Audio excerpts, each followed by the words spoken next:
shudder, shiver, shift when it listens. Welcome to another episode of You Don't Find That Suspicious. Just take a moment to try to put yourself in these shoes, right?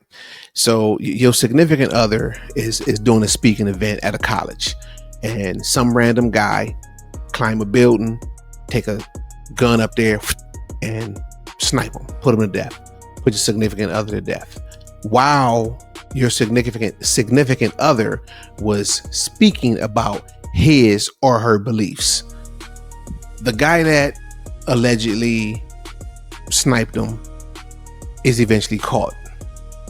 Your significant other's closest friend is going around insinuating that you had something to do with it, and the people around you all plotted this thing up, and Egyptian airplanes has been following y'all around and all this crazy stuff. In the meantime, the alleged shooter go to court, and they are putting up $1 million budget for his trial, paying his lawyer $275 with no cap. Picture that. Check it out. When a criminal case carries the possibility of the death penalty, it doesn't just test the justice system. It tests how far public spending will go.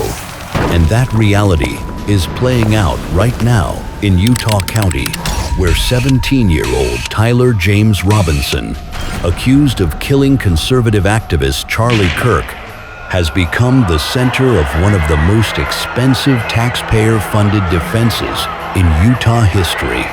Let's break it down. Tyler Robinson's lead attorney is Catherine Nestor, a veteran defense lawyer based in Salt Lake City, Utah. She's not new to big cases. Nestor once served as the federal public defender for the District of Utah and previously led the federal defenders of San Diego. Because this is a death penalty case, the court also approved 2 national-level specialists.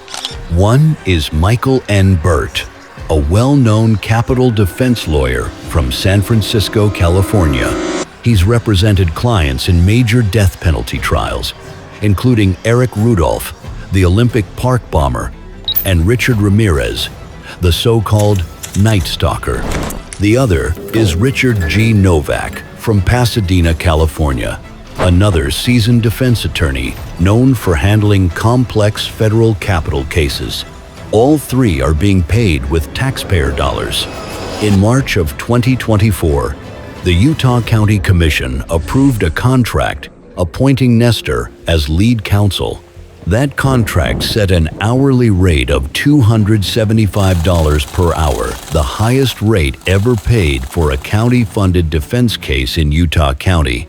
For comparison, other capital defense lawyers in the same county are paid $225 per hour. Their contracts include spending caps, typically $200,000 or less. But Robinson's contract? It has no cap at all. That means there's no limit to what taxpayers might eventually spend. On top of that, county officials also approved $1 million in staffing increases tied directly to the case. That money covers not only the defense team, but also the extra prosecutors, paralegals, administrators, and security needed to handle a case this large and this public. So why does this defense cost so much? A death penalty case is different from any other criminal case. The law requires that every defendant facing execution have 2 qualified capital attorneys. It also requires a mitigation specialist, an investigator, and a list of expert witnesses who can testify about forensics, psychology, and ballistics. Each one of those people bills by the hour. Each one adds thousands of dollars before a single juror is ever selected. Add in digital forensics, expert witnesses, and nationwide media coverage, and the costs skyrocket even more. Utah County officials say the spending is necessary.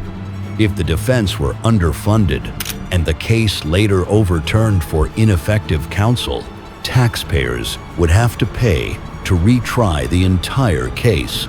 So, as they see it, spending more now prevents a bigger bill later. Let's compare this to two other death penalty cases happening in the same county. The first is the Michael Aaron Jane case, the man accused of killing a police officer by intentionally crashing a semi-truck into him. Jane's defense team is paid $225 an hour, and their contract has a total cap of $200,000. They have limited funds for investigators and mitigation specialists, and the court closely monitors every expense. The second is the Douglas Stewart Carter case, an older death row case, now in post-conviction resentencing. Carter's lawyers also make $225 per hour, and their spending is capped at the same $200,000. Now look at Tyler Robinson's team, $275 an hour, no limit, plus an extra $1 million in staffing costs approved by the county. Even before additional experts and travel costs are added, his defense alone is projected to exceed $750,000. When you include the staffing money and anticipated expenses, total spending could reach $1.3 to $1.6 million. For context, the average capital murder trial in Utah costs between $300,000 and $500,000 total for both sides combined. Robinson's case has already doubled that before even reaching trial. Utah County officials defend the decision. They say the Constitution guarantees everyone a fair trial, and if they don't fund a proper defense, the conviction could be overturned on appeal. In their words, it's better to pay for a fair trial once than a flawed trial twice. But the county didn't stop at hiring lawyers. They also expanded the staff of both the district attorney's office and the public defender's office to handle the size and complexity of this case. That staffing package, worth roughly $1 million, was added directly to the county's 2024 budget. Let's put the math into simple terms. Robinson's lawyers earn $275 an hour. A typical capital case can take between 2,500 and 3,500 billable hours per attorney before the trial even begins. That means just the attorney time alone could cost between $687,000 and $962,000. Add $150,000 to $300,000 for investigators and expert witnesses. Then add the $1 million county staffing boost. The total projected cost? Between $1.3 million and $1.6 million, all funded by taxpayers. By comparison, Michael Jane's entire defense budget is capped at $200,000. Douglas Carter's is also capped at $200,000. Both of those cases are limited, while Robinson's has no ceiling at all. That means his defense could end up costing 4 to 6 times more than any other capital case in Utah County. Public reaction has been mixed. Some residents say the county is doing the right thing, following the Constitution and protecting the verdict from future appeals. Others question why local taxpayers must fund out-of-state attorneys, charging rates more common in Los Angeles or San Francisco. Supporters of the funding argue that Nestor's team is uniquely qualified and that very few Utah lawyers have the experience to manage a case of this complexity.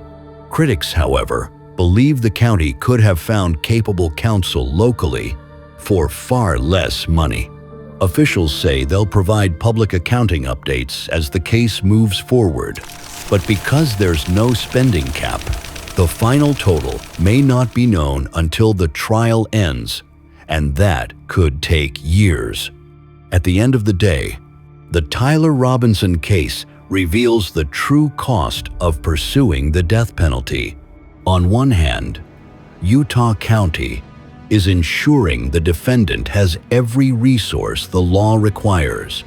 On the other hand, taxpayers are footing a bill that already exceeds $1 million with no end in sight. Compared to other capital defendants in the same jurisdiction, Robinson's legal defense isn't just well-funded, it's unprecedented.